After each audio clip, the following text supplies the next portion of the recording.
तर तुमचं कामाचं शेड्यूल कसं असते याचं? आणि किती कामगारावर चालतो हा गोठा? काम करावं घरच्या घरी 2 ते 3 माणसं आम्ही असतो.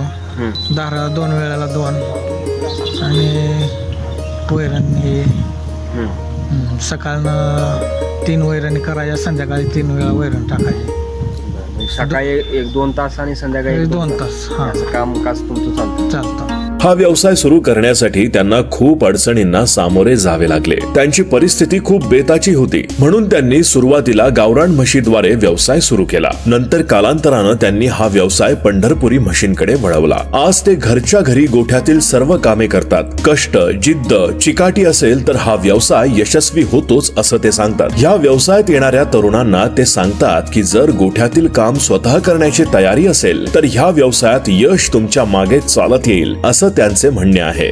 तर मंडळी, हा व्हिडिओ कसा वाटला ते कमेंट मध्ये जरूर कळवा आणि आपल्या चॅनलवर तुम्ही नवीन असाल तर लगेच सबस्क्राईब करा, जेणेकरून आमचे नवनवीन व्हिडिओज तुमच्यापर्यंत लवकरात लवकर पोहोचतील. आपला महाराष्ट्र, ग्रेट महाराष्ट्र.